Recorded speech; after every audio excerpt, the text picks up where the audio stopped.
जय हिंद दोस्तों, कैसे हो आप सब लोग। उम्मीद करता हूँ कि आप सब लोग ठीक होंगे। और दोस्तों आज फिर एक नए वीडियो में आप सबका स्वागत है। तो दोस्तों आज के वीडियो में मैं बहुत सारी बातें बताने वाला हूँ आपको कि आप आपके सोलर सिस्टम से मैक्सिमम आउटपुट कैसे ले सकते हैं और किस प्रकार हमें सोलर सेटअप करना है। तो दोस्तों पहली चीज़ है कि यदि आप नया सोलर सिस्टम लेते हैं तो सबसे पहले चाहे चार्ज कंट्रोलर लिया हो आपने या फिर इन्वर्टर लिया हो, सबसे पहले हमें जो पहला काम करना है वो बैटरी के कनेक्शन करने हैं। उसके बाद ही सोलर पैनल हमारे चार्ज कंट्रोलर या इन्वर्टर से करना है। यदि आप ऐसा नहीं करते हो तो हो सकता है कि आपका चार्ज कंट्रोलर और इन्वर्टर ख़राब हो जाए। ये पहला पॉइंट है। दूसरी चीज़ है कि दोस्तों बहुत सारे लोग MPPT सोलर चार्ज कंट्रोलर या MPPT इन्वर्टर ले लेते हैं, बट उसका फ़ायदा उन्हें कब होगा? उसका फ़ायदा दोस्तों तभी होगा जब आप मैक्सिमम VOC तक सोलर पैनल लगाएंगे। मेरे कहने का मतलब ये है कि अगर मान लो आपने पैनल पैरेलल में लगाए तो जैसे सुबह की 6 बजेंगे तो मान लो कम धूप है तो वो जो उसकी मिनिमम रेंज है तो वहाँ तक जब तक वोल्टेज नहीं पहुँचेगा हमारा चार्ज कंट्रोलर काम करना स्टार्ट नहीं करेगा। और यदि आपने पैनल सीरीज में लगा रखे हैं तो दोस्तों वहाँ पे बहुत हाई वोल्टेज आएगा तो बहुत ही सुबह बहुत जल्दी ही जो हमारा वर्किंग वोल्टेज है वहाँ तक पहुँच जाएगा और हमारा सोलर सिस्टम काम करने लगेगा। तो दोस्तों यदि आप MPPT सोलर चार्ज कंट्रोलर ले रहे हो तो आपको VOC तक जाना है, मतलब VOC से थोड़ा कम हो वहाँ तक आपको सोलर पैनल सीरीज में कनेक्ट करना है। तीसरा है दोस्तों, बहुत सारे लोग UTL गामा प्लस के रिगार्डिंग डाउट में रहते हैं। यदि आपके पास 2022 से पहले का UTL गामा प्लस है 2022 मॉडल तक तो उसकी VOC 45 है तो वहाँ पे आप 45 से कम VOC वाले सोलर पैनल लगाने हैं। और यदि दोस्तों आपके पास 2022 या 23 मॉडल है 2023 मॉडल तो उसकी VOC है 49.5 वोल्ट, वहाँ पे आप 540 या 550 वाट के सोलर पैनल इजीली यूज़ कर सकते हो। और जिसके पास 2024 मॉडल है उसकी VOC है 53 वोल्ट तो वहाँ पे आप वारी के टॉपकॉन सोलर पैनल या किसी भी कंपनी के जो आपको पसंद है उसके टॉपकॉन सोलर पैनल भी 2 पैनल लगा सकते हो। काम करेंगे इजीली। मैंने काफ़ी प्रैक्टिकल करके देखे UTL गामा प्लस पर, वो काम करते हैं पैनल, वहाँ पे कोई भी दिक्कत नहीं है। बट अभी ये किसी भी व्यक्ति ने प्रैक्टिकल नहीं किया है कि UTL गामा प्लस पर 575 वाट के 2 पैनल लगा के यूट्यूब पे ऐसा वीडियो अवेलेबल नहीं है, बट आप लगा सकते हो। नेक्स्ट चीज़ है कि हमारे सोलर सिस्टम में हम मैक्सिमम आउटपुट कैसे लें। देखिए दोस्तों यदि हम ज़्यादातर लोग ऑफ ग्रिड सोलर सिस्टम लगाते हैं तो हर एक सोलर सिस्टम के अपने अपने एडवांटेज और डिसएडवांटेज होते हैं। यदि हम ऑफ ग्रिड सोलर सिस्टम की बात करें तो सबसे बड़ा एडवांटेज है कि जब भी लाइट नहीं आती है ये मतलब इंडिविजुअल भी काम करता है। बिना लाइट अगर ग्रिड अवेलेबल नहीं है तब भी ये काम करता है। और वहाँ पे देखिए सोलर पैनल हमेशा एक जैसी एनर्जी नहीं बनाते, दिन में मैक्सिमम बनाएंगे सुबह शाम कम बनाएंगे, तो उसको बैक से एक सपोर्ट चाहिए। अगर आप ऑन ग्रिड लगाते हो तो वहाँ पे ग्रिड से सपोर्ट मिलेगा, पर उसका डिसएडवांटेज है ग्रिड होगी तो ही वो काम करेगा, अन्यथा काम नहीं करेगा।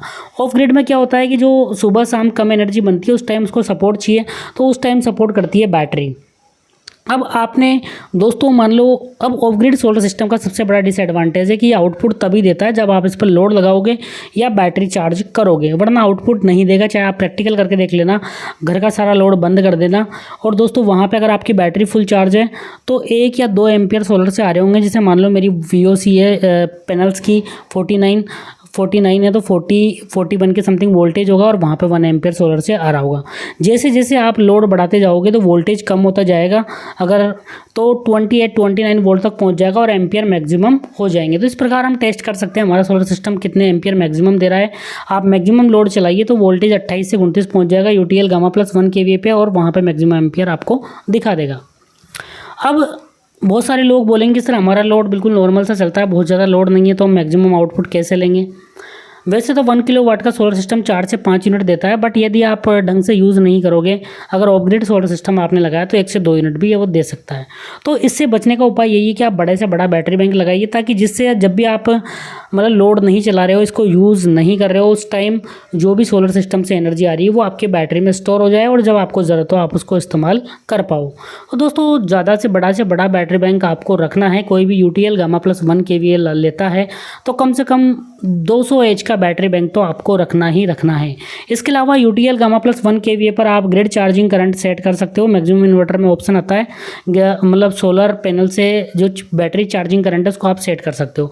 तो आप 2 बैटरी बैटरी पैरेलल में भी लगा सकते हो, इस इन्वर्टर पर कोई भी दिक्कत नहीं है।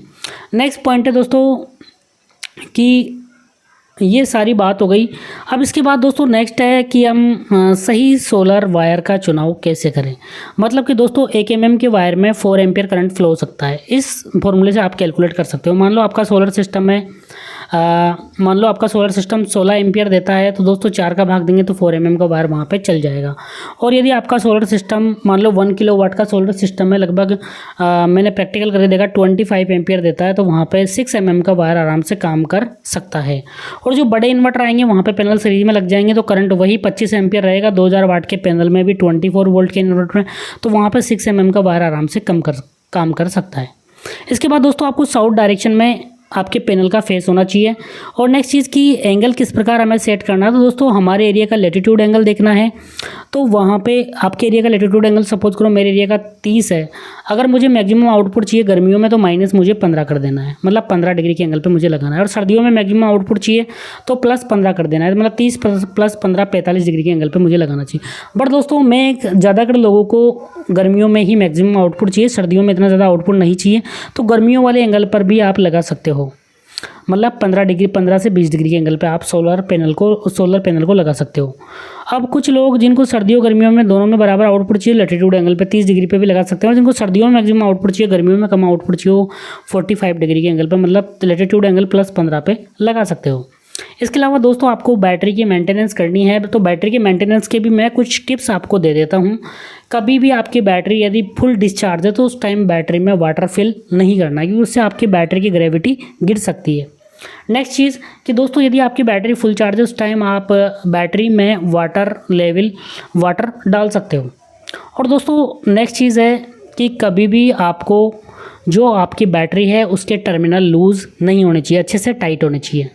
नेक्स्ट है कि यदि आपके बैटरी के टर्मिनल लूज़ होंगे तो दोस्तों वहाँ पे सल्फेशन हो जाता है, तो हमें क्या करना है, टाइम टू टाइम जो बैटरी के टर्मिनल है वहाँ पे हमें जो वैसलीन पेट्रोलियम जेली आती है 5 से 10 रुपये की आ जाएगी, तो वो आप हर 6 महीने में एक बार उसके टर्मिनल पर लगा दीजिए, जिससे वहाँ पे कोई भी सल्फेशन जमा नहीं होगा।